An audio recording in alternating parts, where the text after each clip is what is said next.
Welcome to Sincerely Japan, the drifting podcast. All right, guys, what's going on? So this is episode 1. I had another episode 1 that may or may not have hit the trash can. So I'm here with Darius. This is host chat, and I don't want to call it host chat because that's totally a no-jumper thing. I don't know, man. Buddy talk? Like what's an equivalent that we could call this? Bullshitting. Just bullshitting. Yeah, we'll have Sincerely Japan, and then we'll title these episodes Bullshitting Episode 1 or Version 1. But yeah, man, so I figure we should probably tell the listeners a little bit about ourselves, about maybe like backgrounds and stuff, and you're definitely going to be like a pretty common co-host on here, so they should probably get to know you too. Word. Yeah, man, so you go ahead. You want me to go first? Okay, so my name is Darius, I guess. I don't know if I should start with the cars first or... It's up to you, dude. So I guess basic info, I'm in the military. I grew up loving cars. Same story as everyone, Hot Wheels, whatever. Really? I didn't have... Yeah. Yeah, the Hot... See, now I feel like those are two different kinds of people. Like, some people get the Hot Wheels and stuff growing up, and some don't. I don't peg you as a Hot Wheels dude, man. Dude, I had the Hot Wheels. I had the Carrier. I had the little truck and everything, dude. I was... balls deep in that shit. Wait, are we allowed? Is this like a PG? How PG is this? We titled the episode "Bullshitting."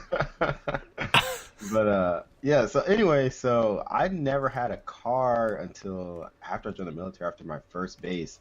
So my whole life I've just been drooling. Oh wait, okay. Let me go back a little bit further. So I grew up in Okinawa, Japan. So that's kind of like my introduction to like actual cars and drifting specifically. Yeah. And I had a coworker when I worked as a bagger at the commissary. He was an 86, like a Hachiroku, like fanatic. He had like a bunch of them. So, I was just talking to him and learning more about it. And then he had a R32 GTST that he was going to give me. Just give it to me, just because. Dude, and isn't that wild too? Like maybe a decade ago, people were just like, those cars weren't worth anything. Yeah, dude. But I ended up not getting it because my dad wouldn't let me get my driver's license. It was like too much of a hassle for him to take me to the classes. So then I always wanted a R32 Skyline for drifting. And that leads me into coming to Japan again after I joined the military. And I got that, you probably remember that purple, it was a midnight purple HCR 32. That car was, hold on, let me backtrack a little bit for the listeners here. This is the first time I ever met Darius. It was probably a couple years ago. Shit, that was almost 3 years ago now. Yeah. And you hit me up and you said, "Hey, dude, my car is ready," because he just got it inspected. And he said, "I had a little bit too much to drink. Do you want to come drive it for me?" And I was like, "Fuck yeah, I want to come drive it." Like, I've never driven a Skyline before. And it was an RB25 turbo. And I was like, "Yeah, dude, let's do it." And my cat is freaking out right next to me. And so I went and drove it. And as soon as we pulled out of the parking lot, I got a little heavy on it. And, dude, we just, like, burnt rubber all the way down the road in front of this dude's like dealership, workshop, whatever. And I had to send an apology back to him. Did you send an apology? One of us did, and we're like, "Shit, I'm so sorry, man." Yeah, I sent it. I was like, "Yo, we're just getting used to it. Sorry," and they're just like, "Be safe." Man, that was not a good way to like. And both of us were new. You know what I mean? So it's like, shit. But yeah. Damn, yeah, that car was a blast, bro. But anyways, keep going. I miss that car so much. I waited like 2.5, almost 3 months to get that car back from them when I dropped it off for them for JCI. Yeah. But I got that car. I loved it, and actually, I went to my first drift event in that car with Jared. I had never drifted before or anything, and I just did a lot of video games. I used to be hardcore into The Sims. So I was super nervous, dude. I was super nervous going up there. I remember, dude. That was awesome, though. That was such a good time. Yeah.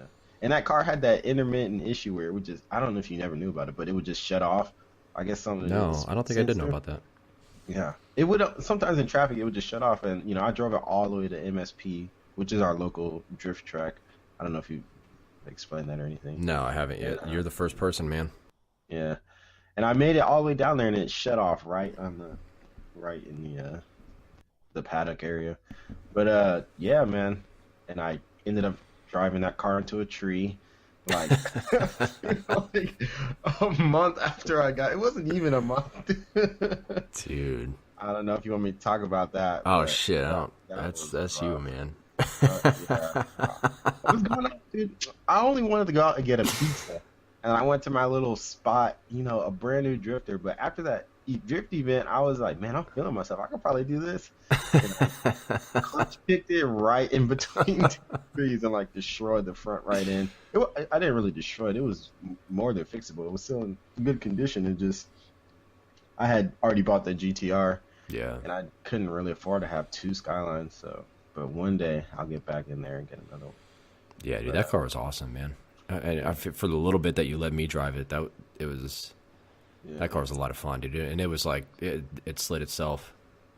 Yeah, it was out the box, ready to go, and that's the thing. So when I got that car, I paid it was $3,500 for that car. That's so nuts, dude. You will not get no $3,500 anymore. No, you won't. With an RB25 swap already. And that was like after the prices had already started going up too. You know what I mean? Like that car definitely would have been cheaper even a few years before that. Yeah. But I feel like these cars are going to start going back down again in price. I think we kind of plateaued. Yeah. But actually, I've never heard your story about how you actually got into it. Because I know you had that Sylvia back in the States, and I think you had like a truck or something before that. But I never heard about how you started your That truck was sick, bro. Yeah, so I was 15. This was back in 06. And I got really heavy into drifting. Not even driving, just watching pros drift, because that was when FD got real big. And so I grew up with, like, Reese Millen was the big name back then. Yeah. And I just remember he had, I couldn't tell you what he drove before it, but I remember he had that GTO, and he was just like the coolest thing to me growing up. And then, so anyways, like, I liked drifting. I wasn't big into cars. I didn't know anything about them at the time, but I bought, my first car was a 97 240 SX. Actually, that's a lie. My first car was a Honda Prelude, which I had for like 6 months, and then I bought the 240. That Prelude was sick, dude. I kind of regret selling it. It was so nice. Anyways, so I bought that 240. I've had it ever since. I still have it. It's sitting at my dad's house right now. Darius mentioned it earlier. He's military. I'm military. We're both lucky enough to be stationed here in Japan. And so I had the 240. I've had it for over a decade now, and I never slid it. That car was always, that's my baby. That was like my first car. And I don't know. I've always had plans to build it and keep it nice and just keep it forever. Like, never sell that car. So when I got here, it was such a good opportunity. And like Darius said, we have MSP, Motorland South Point, which is about 45 minutes south of us. And that's a drift track open like 7 days a week. I think there's 1 or 2 days you can't drift it because they have like quiet days. But once we landed here, it was like, all right, hit the streets and look for a car. And really the goal was to find something that was inexpensive and cheap, like for parts, you know what I mean? Like cheap parts, cheap cars. And really what it came down to is the Altezza just made a lot of sense because it had the 3S Beams engine, which was awesome, dude. That motor's bulletproof. It still hasn't died, and it's gone through me, and it's gone through Jake, who now owns it. Yeah. I paid $1,700 for the car. I paid another $100 for a spare parts car that had all the same stuff, same engine, same trans, same everything. And dude, that was such a good car to learn on. Yeah, man. I regret not getting an Altezza because I don't know if people that aren't in Japan probably don't know, but those cars are literally everywhere. I know outside of Japan, I've seen it in the States. There's a couple of them, and I think they're a little bit harder to get your hands on in good condition, but here you can get it for like $2,000. Yeah, because people are always going through them. It's crazy. There's so many good points too, because in the States too, they're more expensive because they only made manuals for I think 1 or 2 years.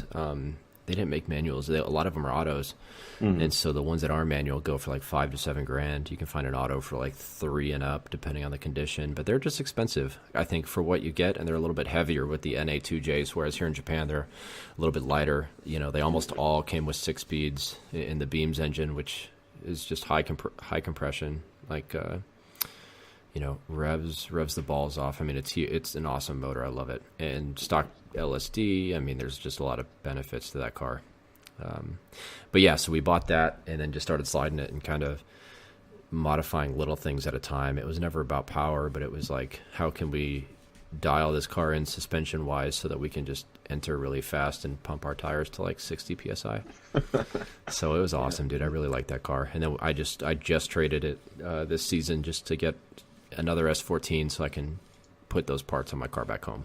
when we go back. So it's the blue one, right? That yeah, it's Starfire purple, dude. It's like they only yeah. made like I don't know. I don't even want to throw a number out because I'm gonna make myself sound stupid. But they didn't make many of them. It's a rare color. But I was gonna say I've driven that car a lot. It's pretty quick, man. I actually sold the motor out of it though, so I don't get to take advantage of that. Yeah, it was. So the guy that used to have it had it set up more for like straight line stuff, not straight line stuff, but more like grip. So when I was waiting on my car to get done, he let me just drive it around because before I got here, I'd never driven a manual before, and I learned in that Skyline that I had, and I drove the shit out of that. Yeah, for real, dude. So, but was that so? The Skyline, was that like your first pick for a drift car? it was the first pick up for a drift car of a car that I could afford. Yeah. Originally, there was a black S14. It was it had over fenders, like really low. It was really nice, but he wanted like 5 for it. And I went to the bank with my mom. So I bought the car before I ever came to Japan. I just knew I was coming. I was like, I want to line something up.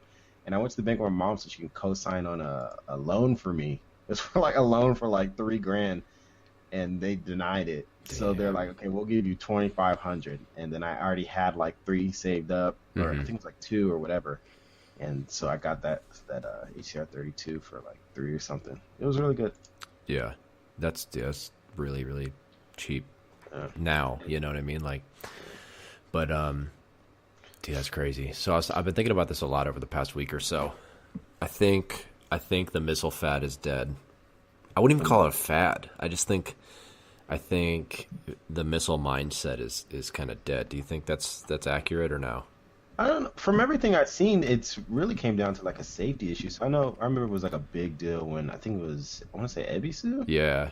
Where they were like, okay, you guys got to start making your cars not complete death traps.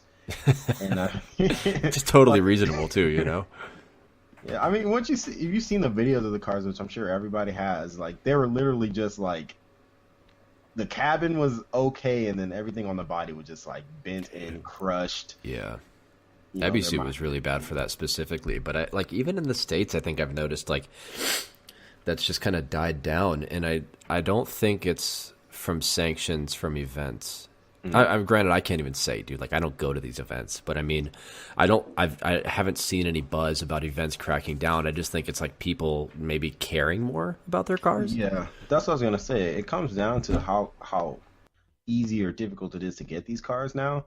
So okay, so you say the missile fad is gone, but I think it's shifted to like different cars. So you see, S14s, 13s, 180, 240, whatever.